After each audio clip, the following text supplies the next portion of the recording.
Hello students, welcome to class 10th। I am Yogita Singh, your SS teacher. बच्चों, आज हम जो हैं चैप्टर 4 पढ़ेंगे ज्योग्राफी में। इससे पहले मैंने आपको चैप्टर 1 करवाया है। उसके बाद 2 जो आपका सेकंड चैप्टर है और जो आपका थर्ड चैप्टर है वो आपका रिलेटेड है। तो चैप्टर 4 अब आपका पढ़ाया जाएगा। ये चैप्टर है आपका एग्रीकल्चर मीन्स कृषि। इस चैप्टर जो में है हम कृषि के बारे में पढ़ेंगे। अगर हम इसके सब्जेक्ट्स देखेंगे, हम कौन कौन से टॉपिक पे पढ़ेंगे, तो इसमें परिचय आएगा, कृषि के प्रकार, शस्य प्रारूप यानी कृषि पद्धति के बारे में पढ़ेंगे। हम उनकी मुख्य फसलों के बारे में पढ़ेंगे, जो हमारे भारत की मुख्य फसलें हैं। खाद्यान्नों के अलावा और कौन सी फसलें हमारे यहाँ उगाई जाती हैं, अन्य खाद्य फसल, अखाद्य फसल जो नहीं खाई जाती हैं, ये वाली फसलें, ठीक है। और प्रौद्योगिकी और संसाधन सुधार क्या करे गए हैं कृषि के अंदर, और कृषि की राष्ट्रीय अर्थव्यवस्था, रोजगार और उत्पादन में योगदान क्या रहा है, खाद्य सुरक्षा के बारे में पढ़ेंगे। और वैश्वीकरण का कृषि पर क्या प्रभाव पड़ा है, इसके बारे में पढ़ेंगे। तो पहले बात करते हैं हम परिचय की। इंट्रोडक्शन में कृषि की दृष्टि में भारत एक महत्वपूर्ण देश है, यानी कि भारत एक ऐसा देश है जहाँ पर सबसे ज़्यादा कृषि की जाती है, जहाँ की 2/3 जनसंख्या कहाँ कृषि में ही संलग्न है। यानी कि यहाँ की 2/3 जनसंख्या जो है वो कृषि यानी खेती करती है। कृषि के प्रकार, भारत के विभिन्न भागों में अनेक प्रकार की कृषि की जाती है। यानी कि भारत की अगर हम बात करें तो भारत में अलग अलग जगह पर अलग अलग प्रकार की जो है कृषि खेती की जाती है। जैसे इसमें पहला आता है आपका प्रारंभिक जीविका निर्वाह कृषि, ठीक है। ये हम पहले शुरू में यही कृषि होती थी। यह कृत्रिम दहन प्रणाली के कृषि कहा जाता है। कृत्रिम दहन प्रणाली यानी कि एक पहले क्या होता था कि पहले ज़मीन के छोटे से टुकड़े पर जो है आदिम कृषि औजार से लकड़ी के हल, दाव और खुदाई करने वाली छड़ी तथा परिवार अन्य समुदाय श्रम की मदद से की जाती थी। इस प्रकार की कृषि प्राय मानसून, मृदा की प्राकृतिक जो है उर्वरता यानी उपजाऊपन और फसल उगाने के लिए अन्य पर्यावरणीय परिस्थितियों की उपयुक्त पर निर्भर करती है। ये इम्पोर्टेंट टॉपिक है और क्वेश्चन पूछा भी जाता है इसमें, ठीक। तो आप बहुत ध्यान देंगे। प्रारंभिक जीविका निर्वाह कृषि हो गई। अब हम बात करते हैं गहन जीविका निर्वाह कृषि। इस प्रकार की कृषि उन क्षेत्रों में की जाती है जहाँ भूमि पर जनसंख्या का दबाव अधिक होता है। यह श्रम गहन खेती होती है, यानी कि यहाँ पर जो है जनसंख्या जहाँ पर ज़्यादा जनसंख्या पाई जाती है वहाँ पर इस टाइप की खेती होती है, जहाँ अधिक उत्पादन के लिए अधिक मात्रा में जैव रासायनिक निवेश और सिंचाई का प्रयोग होता है। तो इसे कहते हैं गहन जीविका निर्वाह कृषि, जहाँ पर ज़्यादा पॉपुलेशन होती है और वहाँ पर इस टाइप की खेती होती है। अब है वाणिज्यिक कृषि। वाणिज्यिक कृषि यानी कमर्शियल एग्रीकल्चर। इस प्रकार की कृषि के मुख्य लक्षण आधुनिक निवेश जैसे कि अधिक पैदावार देने वाले बीजों, रासायनिक उर्वरकों और कीटनाशकों के प्रयोग से उच्च पैदावार की जाती है, जो बेचने के मकसद से की जाती है, ठीक है। रोपण कृषि क्या होता है? रोपण कृषि एक प्रकार की वाणिज्यिक खेती है। इस प्रकार की खेती में लंबे चौड़े क्षेत्रफल में एकल फसल बोई जाती है। यानी कि रोपण कृषि वो होती है जो रोप कर, यानी कि अगर चाय के बागान है तो चाय के ही होंगे सारे, केले के बागान है तो केले के ही होंगे। तो इस टाइप की वो एक लंबे एरिया में जो है इस प्रकार की खेती की जाती है। अब है कृषि पद्धति के बारे में पढ़ेंगे। हमारे भारत में जो है 3 शस्य ऋतुएं हैं। एक तो होती है रबी, खरीफ और जायद। ये 3 तरीके की फसलें होती हैं। ये भी इम्पोर्टेंट टॉपिक है। रबी की फसल कौन सी फसल होती है? तो रबी की जो फसल होती है वो शीत ऋतु यानी कि अक्टूबर से लेकर दिसंबर के बीच में बोई जाती है और गर्मी में अप्रैल से जून के बीच में काटी जाती है। इसमें कौन कौन सी फसलें होती हैं? इसमें होती हैं गेहूँ, जौ, मटर, चना और सरसों, कुछ मुख्य रबी फसलें होती हैं। अब आप बात करते हैं खरीफ फसल की। तो जो खरीफ की फसल होती हैं वो देश के विभिन्न क्षेत्रों में मानसून के आगमन के साथ बोई जाती है। जब मानसून आते से अब ये टाइम है तो इसमें अभी बोई जाएंगी और सितंबर और अक्टूबर में जो है काट ली जाती है। इस ऋतु में बोई जाने वाली फसलें कौन कौन सी होती हैं? इसमें होती हैं चावल, मक्का, बाजरा, अरहर, मूंग, उड़द, कपास, जूट, मूंगफली और सोयाबीन, ये सब इसमें शामिल हैं। हम बात करते हैं जायद की। तो रबी और खरीफ फसल के बीच में यानी कि गर्मियों में जो फसलें बोई जाती हैं उन्हें जायद की फसल कहते हैं। जैसे अभी आप गर्मियाँ गई हैं तो इसमें आपके तरबूज, खरबूजे, खीरे, सब्जी, ये सारी सब्जियाँ आई हैं, चारे या फोडर जो आप जानवरों को खिलाते, तो ये सारी जो है ये जायद की फसलें कही जाती हैं, गर्मियों में बोई जाती हैं, ठीक है। अब हम बात करते हैं मुख्य फसल की। तो भारत में उगाई जाने वाली मुख्य फसल क्या है? चावल, गेहूँ, मोटे अनाज, दालें, चाय, कॉफ़ी, गन्ना, तिलहन, कपास और जूट, ये सारी हमारे यहाँ की मुख्य फसलें हैं। चावल की बात करें तो इसमें चावल जो है हमारा मुख्य खाद्य फसल है और देश चीन के बाद जो है ये दूसरा सबसे बड़ा चावल उत्पादक देश है भारत। यह खरीफ की फसल कही जाती है, जिसे उगाने के लिए जो हाई टेम्परेचर है 25 डिग्री सेल्सियस के ऊपर होना चाहिए और इसकी ह्यूमिडिटी यानी आर्द्रता 100 सेंटीमीटर से अधिक वर्षा वाली होनी चाहिए। ठीक है। यह उत्तर और उत्तर पूर्वी मैदानों, तटीय क्षेत्रों और डेल्टाई प्रदेशों में उगाया जाता है। अब बात करें गेहूं की, तो गेहूं जो है भारत की दूसरी सबसे महत्वपूर्ण खाद्यान्न फसल है। यह देश के उत्तर और उत्तर पश्चिमी भागों में जो है पैदा की जाती है। यह रबी की फसल जिसे उगाने के लिए शीत ऋतु 50 से 75 सेंटीमीटर वार्षिक वर्षा के साथ और पकने के लिए जो है कि बहुत खिली धूप की आवश्यकता होती है। ठीक है। देश में गेहूं उगाने वाले दो मुख्य क्षेत्र उत्तर पश्चिम में गंगा सतलज का मैदान और दक्कन की काली मिट्टी वाला प्रदेश है। अब मोटे अनाज में आपका आता है ज्वार, बाजरा, रागी। भारत में उगाए जाने वाले मुख्य मोटे अनाज की फसलें होती हैं जिसमें पोषक तत्वों की मात्रा बहुत ज़्यादा होती है। दाल की बात करें तो दाल भारत में विश्व दालों का सबसे बड़ा उत्पादक और उपभोक्ता देश है। शाकाहारी खाने में दाल सबसे अधिक प्रोटीन उदायक होती है। दालों को कम नमी की आवश्यकता होती है और इन्हें शुष्क परिस्थितियों में भी उगाया जाता है। भारत में मध्य प्रदेश, उत्तर प्रदेश, राजस्थान, महाराष्ट्र और कर्नाटक दाल के मुख्य उत्पादक राज्य हैं। अब हम बात करते हैं खाद्यान्नों के अलावा अन्य खाद्य फसल की। अन्य खाद्य फसल में आपका आता है गन्ना। यह एक उष्ण और उपोष्ण कटिबंधीय फसल है। यह फसल 21 डिग्री सेल्सियस से लेकर 27 डिग्री सेल्सियस और तापमान और फिर 75 से लेकर 100 सेंटीमीटर वर्षा वाली उष्ण और आर्द्र जलवायु में बोई जाती है। यह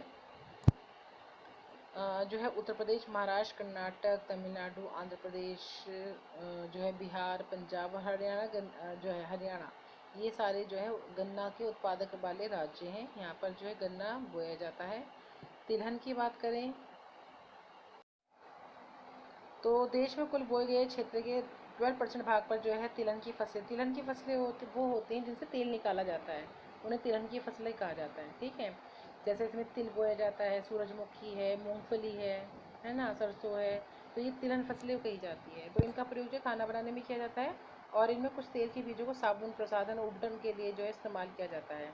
चाय की बात करें तो चाय, जैसे मैंने आपको बताया, चाय एक रोपण खेती है और ये एक महत्वपूर्ण पेय पदार्थ यानी हम चाय पीते हैं, हमारा पेय पदार्थ है जिसे शुरुआत में अंग्रेज भारत लेकर आए थे।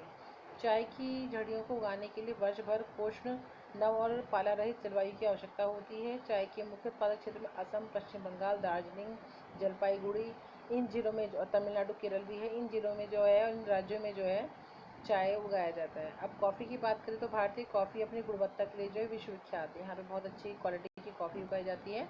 इसमें जो है इसकी खेती जो है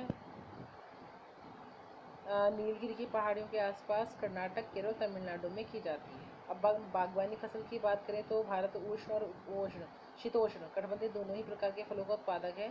भारत विश्व की लगभग 13% सब्जियों का उत्पादन करता है। अखाद्य फसलें यानी कि जो नहीं खाई जाती हैं वो कौन सी फसलें यहाँ पर उगाई जाती हैं, तो इसमें आती है पहले रबड़। रबड़ जो है भूमध्य रेखीय क्षेत्र की फसल है, परंतु विशेष परिस्थितियों में उष्ण और उपोष्ण क्षेत्र में भी उगाई जाती है। इसको 200 सेंटीमीटर से अधिक वर्षा और 25 डिग्री सेल्सियस से अधिक तापमान वाली नम और आर्द्र जलवायु की आवश्यकता होती है। और मुख्य रूप से हम बात करें कि सबसे ज़्यादा जो रबड़ है वो कहाँ उगाई जाती है, वो केरल में उगाई जाती है। ठीक है।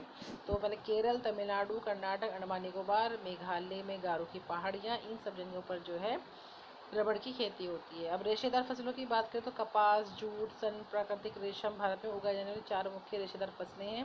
रेशम उत्पादन के लिए रेशम के कीड़ों का पालन रेशम उत्पादन कहलाता है। अब कपास की बात करें तो ये खरीफ की फसल है जिसे उत्पादन के लिए दक्कन पठार के शुष्क भागों में काली मिट्टी उपयुक्त मानी जाती है। जैसे महाराष्ट्र वाले के इलाका जो है सारा, गुजरात, महाराष्ट्र, है ना, ये इन इलाकों में जो है काली मिट्टी पाई जाती है और ये कपास की फसल के लिए बहुत अच्छी होती है। ठीक है। इस फसल को उगाने के लिए हाई टेम्परेचर, हल्की वर्षा या फिर सिंचाई या 210 दिन तक पाला रहित जो है मौसम होना चाहिए, खिली धूप की आवश्यकता होती है। इसके इलाके हैं महाराष्ट्र, गुजरात, मध्य प्रदेश, कर्नाटक, आंध्र प्रदेश, हरियाणा, पंजाब, उत्तर प्रदेश। इन सभी इलाकों में जो कपास की खेती होती है। अब जूट की बात करें, जूट की फसल बाढ़ के मैदानों में जल निकास वाली उर्वरक मिट्टी में उगाई जाती है जहाँ हर वर्ष बाढ़ से आई नई मिट्टी जमा होती रहती है। पश्चिम बंगाल, बिहार, असम और उड़ीसा तथा मेघालय जूट के मुख्य उत्पादक राज्य हैं। इसका प्रयोग बोरियां, चटाई, रस्सी, तंतु, धागे, गलीचे, दस्तकारी की वस्तु आदि बनाने में काम आता है। अब हम बात करते हैं अपने नई टॉपिक की, वो है प्रौद्योगिकी और संस्थागत सुधार। क्या सुधार किए गए हैं खेती में? तो 60% से भी अधिक आबादी आजीविका के लिए कृषि पर निर्भर है। यानी हमारे यहाँ भारत में 60% से ज़्यादा लोग जो है खेती करते हैं। और आज़ादी के बाद देश में संस्थागत सुधार करने के लिए जोतों की चकबंदी, सहकारिता, जमींदारी आदि की समाप्ति करने की पहल की गई थी। 60 और 70 के में पैकेज टेक्नोलॉजी पर आधारित हरित क्रांति, श्वेत क्रांति जैसी कृषि सुधार के लिए रणनीतियाँ जो है अपनाई गई थी। ठीक है, श्वेत क्रांति को ऑपरेशन फ्लड करते हैं जो दुग्ध उत्पादन के लिए होती है। ठीक है, 80 और 90 दशक में व्यापक भूमि विकास कार्यक्रम शुरू किया गया जो संस्थागत और तकनीकी सुधार पर आधारित था। किसानों के लाभ के लिए भारत सरकार ने किसान क्रेडिट कार्ड और व्यक्तिगत दुर्घटना बीमा योजना भी शुरू की। इसके अलावा आकाशवाणी, दूरदर्शन में जो है किसानों के लिए मौसम की जानकारी के लिए बुलेटिन और कृषि कार्यक्रम प्रसारित किए जाते हैं। किसानों को बिचौलियों और दलालों के शोषण से बचाने के लिए न्यूनतम सहायता मूल्य और कुछ महत्वपूर्ण फसलों के लाभदायक खरीद मूल्यों की सरकार घोषणा करती है। बात करते हैं कृषि की राष्ट्रीय अर्थव्यवस्था, रोजगार और उत्पादन में योगदान। इसमें देखिए 2010 और 2011 में भारत में कृषि क्षेत्र में लगभग 52% कर्मचारी कार्यरत थे। 10 और 11 की बात हो रही है। भारत में जो है कृषि क्षेत्र में लगभग 52% कर्मचारी जो है कार्यरत थे। पिछले कुछ वर्षों में सकल घरेलू उत्पाद में वृद्धि हुई है, परंतु इससे देश में पर्याप्त मात्रा में रोजगार के अवसर उपलब्ध नहीं हो रहे हैं। खाद्य सुरक्षा, समाज के सभी वर्गों को खाद्य उपलब्धता सुनिश्चित कराने के लिए हमारी सरकार ने सावधानीपूर्वक राष्ट्रीय खाद्य सुरक्षा प्रणाली की रचना की है। इसके दो घटक हैं, एक तो है बफर स्टॉक और दूसरा है सार्वजनिक वितरण प्रणाली। बफर स्टॉक होता है अनाजों को स्टॉक करके रखना, पीढ़ी से जो होता है राशन वगैरह होते हैं इसे सार्वजनिक वितरण प्रणाली बोलते हैं। खाद्यान्नों की अधिक प्राप्ति और भंडारण की व्यवस्था फूड कॉर्पोरेशन ऑफ इंडिया यानी कि FCI करती है, जबकि इसके वितरण का काम जो है वो PDS करती है। सार्वजनिक वितरण प्रणाली एक कार्यक्रम है जो ग्रामीण और नगरीय क्षेत्र में खाद्य पदार्थ और अन्य आवश्यक वस्तु सस्ती दरों पर उपलब्ध कराती है जो आप राशन से लेते हैं। राष्ट्रीय खाद्य सुरक्षा के प्राथमिक उद्देश्य क्या है? सामान्य लोगों को खरीद सकने योग्य कीमतों पर खाद्यान्न की उपलब्धता को सुनिश्चित करना, निर्धनों को भोजन प्राप्त करने में समर्थ बनाना और कृषि उत्पादन में वृद्धि। भंडारों को बनाए रखने के लिए चावल और गेहूँ की अधिक प्राप्ति के लिए समर्थन मूल्य को निर्धारित करना होता है। अब हम बात करते हैं वैश्वीकरण का कृषि पर क्या प्रभाव पड़ा है। वैश्वीकरण की घटना उपनिवेश काल से ही मौजूद है। ब्रिटिश काल में अंग्रेज व्यापारी भारत के कपास क्षेत्र की ओर आकर्षित हुए और भारतीय कपास को ब्रिटेन में सूती वस्त्र उद्योग के लिए कच्चे माल के रूप में निर्यात किया गया। यानी कि शुरू में जो है अंग्रेज भारत आए थे और वो यहाँ से जो है कपास लेकर जाते थे। 90 के बाद वैश्वीकरण के तहत भारतीय किसान को नई चुनौतियों का सामना करना पड़ा। कई कृषि उत्पादों का मुख्य उत्पादन होने के बावजूद कृषि विश्व के विकसित देशों में स्पर्धा करने में असमर्थ है, क्योंकि उन देशों में कृषि को अत्यधिक सहायता दी जाती है।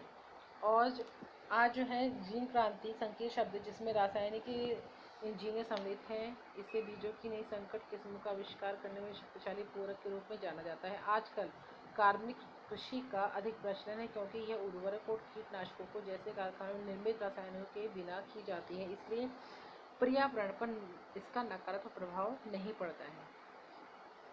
भारतीय किसान को शस्य से बर्तन करना चाहिए और खाद्यान्नों के स्थान पर कीमती फसल उगानी चाहिए जिसमें आमदनी अधिक होती है और इसके साथ पर्यावरण न्यूनीकरण में भी जो है कमी आती है। तो बच्चों ये जो मेन टॉपिक है आपको मैंने बहुत अच्छे समझा दिए हैं। आप चैप्टर को रीड करेंगे, उसके बाद मेरी वीडियो को बहुत ध्यान से देखेंगे और इस चैप्टर को जो है बहुत ध्यान से समझेंगे। Thank you, have a nice day.